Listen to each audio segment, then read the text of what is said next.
Number 9, don't work in the hope of becoming cured.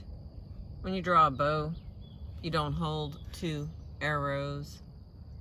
Some people follow the suggested exercises and assignments in the hope that their neurotic tendencies will disappear. Whatever they discover that needs doing, they do with an eye toward its effect on their developing character. They make the whole process more difficult for themselves because they are constantly checking on their progress. The doing itself is sufficient.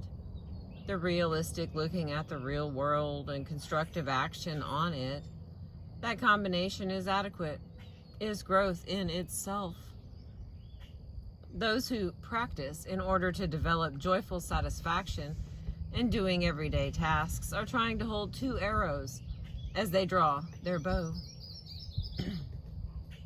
I find no joy in scrubbing my toilet. Scrubbing a toilet need not produce joyful satisfaction. It is enough that the toilet gets clean. Number 10, I'm only what I am. What pressures people put upon themselves. They get sidetracked from the simple goals of doing small services for others into complex goals of trying to appear strong when they feel weak, trying to demonstrate a model of perfection even when they are imperfect, trying to avoid being thought ill-mannered and worthy of blame despite their common human failings. We sometimes see suffering for people making efforts to put on a front so as to not upset their families and friends. The path to being loved and well thought of lies not through some glossy suburb of perfection, but along the natural stream of small deeds offered to others. There is no need to try to psych ourselves into believing how terrific we are. The reality is that we're not terrific all the time, but those rocks and boulders of imperfection need not dam up the stream of thoughtful actions in behalf of others. Number 11, cure for neurosis lies not in subtracting symptoms, but in adding character. For some kinds of neurotic suffering, we may diligently suppress one sort of problem, obsessing about whether an envelope is properly addressed and stamped before making the irreversible step of placing it in the mail collection box, for example, only to find another emerging, obsessing about sudden death by a heart attack. Freudian psychology offered the world the insight that such symptom subtraction occurs because the basic underlying problem hasn't been adequately resolved. Sometimes that underlying problem seems to be a lack of insight into the past and one's strategies for handling memories of the past. But more often these days, the problem lies in an ongoing, destructive life way. A lack of character and understanding about how to live effectively now. Whatever difficulties may have existed in the past. Cure, a medical term that would be better replaced by correction of the problem or a re-education, is accomplished by building character through proper understanding and purposeful action. Subtracting immediate suffering offers no guarantee that new forms of unnecessary suffering won't emerge. Building a new personality, new character through constructive living provides a lifelong strategy for handling any suffering when it emerges in any form. There is no assurance that suffering will disappear from one's life. No one can make such an assurance honestly, but the suffering that comes won't slam on the brakes and send us into the skids as it did before. That's the very best achievement available as far as I can see. Number 12. People who have conquered their neurotic tendencies naturally want to help those who haven't done so yet. As our students progress, we can observe the natural upwelling of the desire to listen with full attention, to offer constructive suggestions, to be helpful in any way possible to those around them who are hurting unnecessarily. Again, such selfless desire is not a result of character development so much as it is a reflection or indication of it.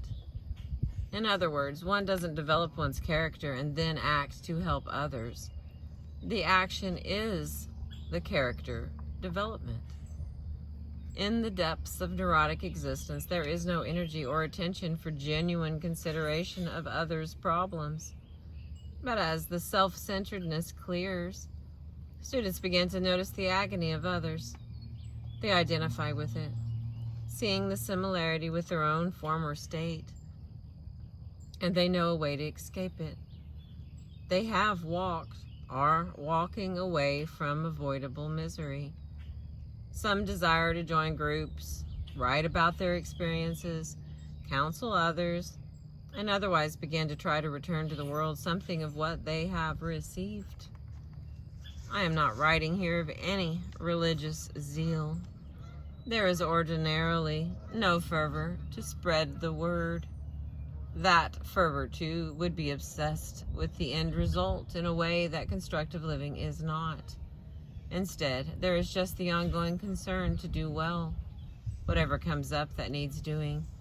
And the definition of what needs doing naturally broadens to include doing what one can for one's fellows. Number 13. Activity alone isn't enough. The activity must fit the circumstances. Some people seem to think that because sitting around a lot cause them to feel more depressed and isolated, then constant activity will lead to joy and feelings of connection with the world. Without doubt, the human body requires a certain amount of physical activity to maintain its functioning, but the mind isn't satisfied with activity for activity's sake alone.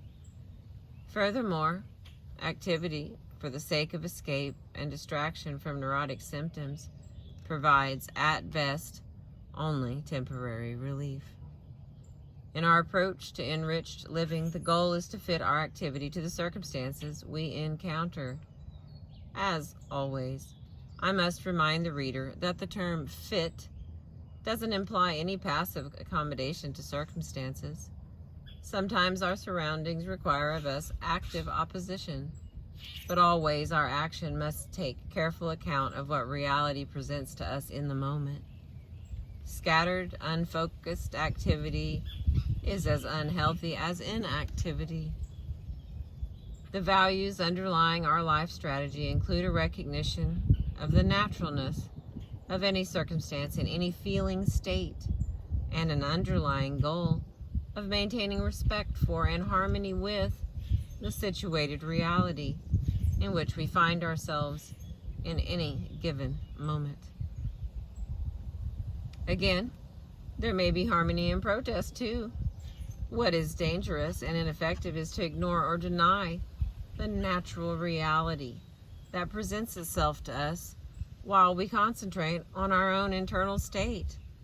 To be sure, our internal state is part of the circumstances of natural reality, but an exclusive focus on it ignores the rest of our situation, and usually is accompanied by wishes that we felt or were different. There is so much relief when we learn to accept what is, all of what is, and get on with acting on it to make constructive changes. 14. Reality is a classroom. Boredom usually results when people stop learning. When we are alert to pick up the lessons from moment-by-moment reality, there is no time for boredom. Education holds its existence in an attitude of readiness to learn, and not in years of schooling, degrees, or encyclopedic knowledge. In the alert observation of people around us, we can deduce some of the knowledge underlying their actions. We can learn from them without asking a single question. Rita suggested that we study our neurotic misery and learn from that too. Access to understanding the principles of nature is open to anyone who studies reality diligently. Neurotic symptoms, too, follow natural principles, however irrational and erratic they may appear at first. Exclusive study of any single topic, however, leads to narrowness and insensitivity, as one sees in some elite university professors. The broad study of reality is what we are about. Number 15. Fear what is fearsome. You may find crowds frightening, or it may be intimate relationships, or the possibility of failure, or apologies, or being alone, or losing control of your body, or cockroaches, or dirt, or success, or any of a vast array of things humans find upsetting. Marita advised that we go right ahead, being afraid of what seems fearsome to us. There is no sense in trying to make the fear go away so that we can be fear-free, as we may mistakenly perceive others to be. The sensible thing to do about fear is to accept it and see if the fear prompts us to prepare or take measures for caution concerning the circumstances that provoke the fear. In other words, does the fear suggest something that needs doing? Overcoming the fear doesn't mean doing away with it, or becoming accustomed to it, or learning to ignore it. Trouble appears for those who try to make the fear go away. The folks who suffer most are just those who try hardest to make themselves into what they are not. When we are scolded, we feel upset. When someone criticizes us, we feel some antagonism. When we are rejected, we feel hurt. Those responses are natural. They don't demonstrate any lack of humanity in us. They reaffirm our membership in the human race. In the same way, our fear response is part of our required equipment as humans. It is not an optional attachment that can be removed at will. What we do when we feel fear lies within our control, however. While feeling fear, we can introduce ourselves. While trembling, we can go shopping. While terrified, we can commit our savings to a project. While perspiring, we can take wedding vows, and so forth. Purposeful action in the presence of fear is what we mean by overcoming the fear. Taking such action has produced new freedom for thousands and thousands of suffering people. Number 16. Pile up effort and the mind changes. My clients would prefer instant cure. That's why many of them tried tranquilizers, antidepressants, sleeping pills, alcohol, and other drugs before coming to the Todu Institute in Los Angeles, the Health Center Pacific on Maui, or similar places for help. The fact is that one grows a cure just as one grows a love. Nobody buys these valuable conditions. Marita likened the process to that of a chick hatching from an egg. Peck, peck, peck, peck, peck, and then new freedom. The effortful doing produces the result. 17. Self-development for the sake of self-development. In this day, Marita, too, encountered what I call self-growth junkies. They are people who run from one trendy self-development process to another, sampling each, mastering none. In the Japan of 60 years ago, most of the training possibilities were associated with religions. There seems to be a greater variety of possibilities, both religious and secular, in modern times. These days, many such junkies are rather wealthy. It takes plenty of money to make this rounds as they do. Some of them are therapists. They seem to be attached to the notion of tasting a variety of experiences. They get some satisfaction from having met the teachers, learning some of the terminology, talking about the principles. Marita called them a mistaken but interesting breed of human. He suggested that they would learn more from an intensive investment in one lifeway rather than flitting about here and there. I agree. Genuine understanding of a worthy lifeway comes with a long-term commitment of time and effort. Thank you for listening.